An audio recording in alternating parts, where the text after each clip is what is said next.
This week's Lick Friday, I'm going to be showing you 3 licks which helped kind of shape the way I play. Well, not kind of, they did help shape the way I play. One of them is a Hendrix lick, another one is a Slash lick, and another one is, I can't actually remember where it came from, but it's one that I use all the time in my jams, you'll notice it. And there are many licks which help shape the way I play, but these are just 3 which I thought give you a good contrast to that sort of idea. There will be more in Lick Fridays coming up, but for now I'll show you those licks, and here they are.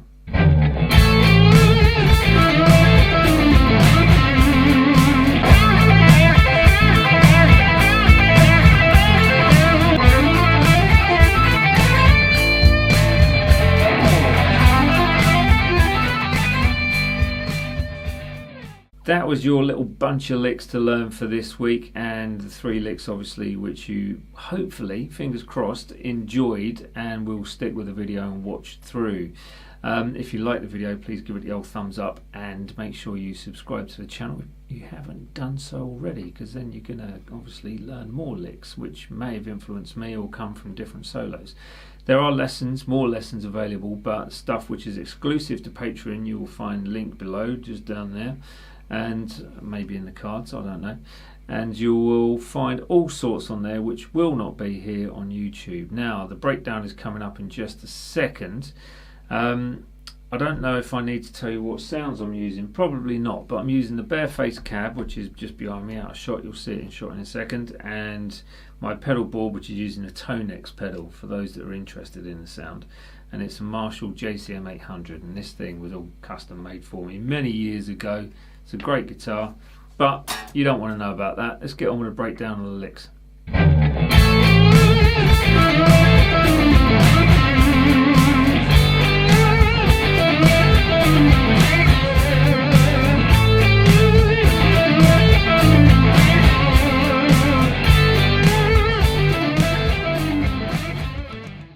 So you start this lick on the 5th fret of that 1st string. 1 strike of that, going to the 8th fret on your 2nd string, full tone bend with vibrato if you can put it in, but do not worry about it if you can't. Coming down from that 5 on the 1st string, going through to the 8 on the 2nd string, and then pulling off to the 5 on that same string. So with the bend for your next note on the 7th fret 3rd string, 5 on the 2nd, roll that finger across 5 on the 1st, and then through the blues scale from there, so it's going to be 8, 5, pull off on the 2nd string, 8, 7, 5, pull this off if you can, if not don't worry about it, or pick it, it's your choice, and that's going to be 8, 7, 5, and then that's on the 3rd string, 7 on the 4th string, and then the typical Hendrix bend where you bend in the note of the 7th fret, which is a D note, up to the pitch of the E, that's a full tone, so you're going to bend it up and stop it right at the top. No more of that sort of coming back down. You're going to bend it, stop it with your right hand, giving you time to come off of that note onto the 5th fret 3rd string.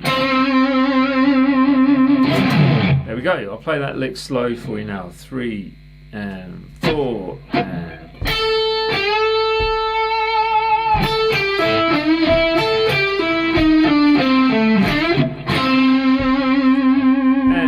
again.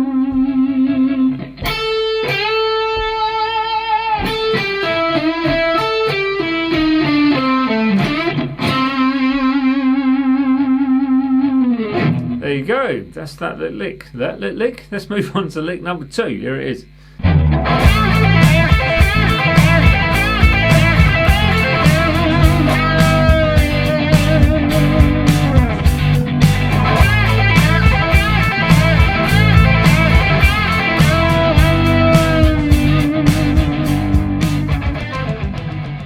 You start with the 8th fret on the 2nd string, and that's a bend.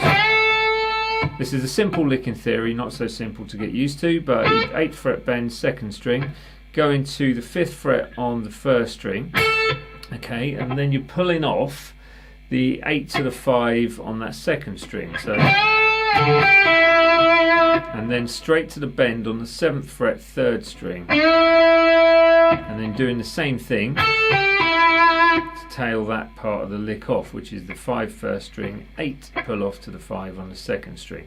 And that's your lick. You repeat that, repeat, same thing anyway. So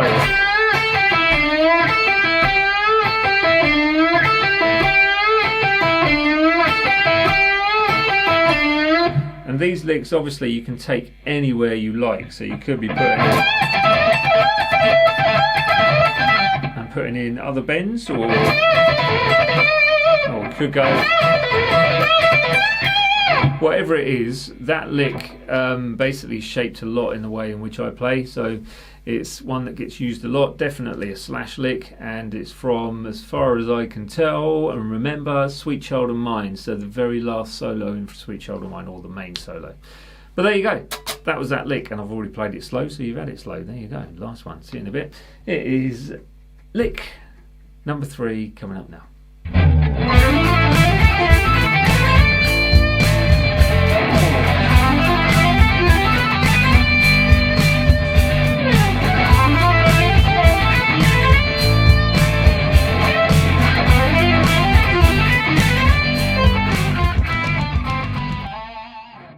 Okay, this one obviously a little bit quicker, but we'll play it slow in a sec so you can get a better idea of how it actually works mechanically.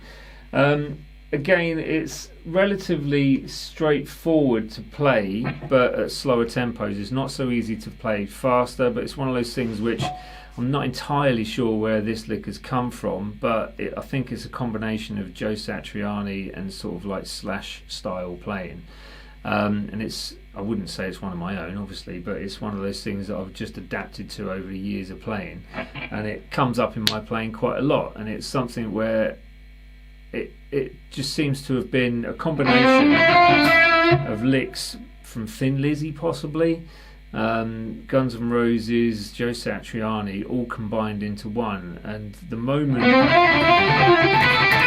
you start playing it, it seems to roll off the fingers really, really well and really easily, and it adds a certain flamboyance using a natural minor run. So it's really good and really useful to put into your playing, just to add that transition sometimes and add that faster run into what could be a standard sort of solo. Anyway, enough of the waffle, let's get on with the breakdown. So when you're playing it, start with the scale shape, which you should be. It's basically that. So 4, 5, 7, 5, 6, 8, 5, 7, 8, and then just to tail it off with a 10 on that D note there.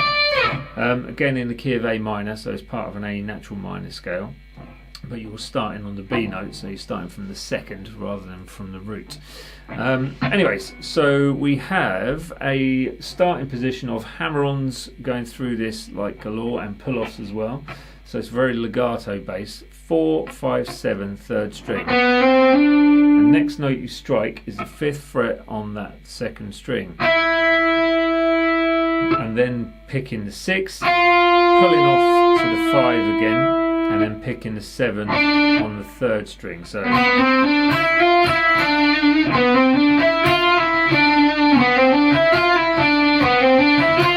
and again, that on its own can be a very useful lick if you were to put it into your playing. Just practice these in bite-sized chunks as well, and you'll find stuff that works and stuff that doesn't. After that 7, so after the D note on that 3rd string, you go back to the 5 on the 2nd string. So this one you're going to pick the 5, hammer through to the 6 and the 8, going up to the 5 on that 1st string, back to the 8 which you're going to pick, and then the 6 you'll probably end up picking that as well, which is going to be 6, 5 you're going to pull off to, back to the 6 you're going to hammer on to, back to the 8 which you're going to use a hammer on, and then you're going to the 5 on the 1st string, hammer to 7, pull off back to the 5, to the 8 on the 2nd string where you're going to pick that. Then it's going to be the last few notes, which are 5, 7 hammer on, 8 hammer on, slide to the 10. Or you could pick it. All depends on how fast you're playing it and how much kind of definition you want on those last notes. But that's about it really, isn't it? So I shall play that one slowly for you now so you can hear it, and you can take it along your merry way. Here we go. 3, 4 and...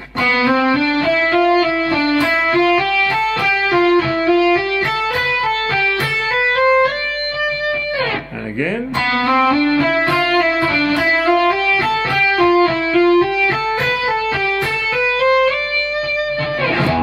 There you go, 3 licks which helped shape the way I play, alongside many others as well. Many influences coming into the pop from all over. See you next time. Actually, I'll hand you back to me first, and then I'll see you next time. Last week's video, which was the Metallica one, not sure what happened with that. I don't think it was very well received. Oh well. One of those things, isn't it? And it got a bit of a copyright thing going on with it as well, obviously, because I played the whole solo. But that's not a bad thing, is it, really? Anyway, that's by the by. So if you want more videos, please do. Make sure you continue watching and subscribe to all my content. That's all the socials as well, and my Patreon page. Even just becoming a free member helps as well. So you might see stuff on there which you actually like, and then that prompts you to be a full-time paying member. And if you do like this video, please give it the old thumbs up for all those future notifications as well with that subscribe button if you haven't done so already.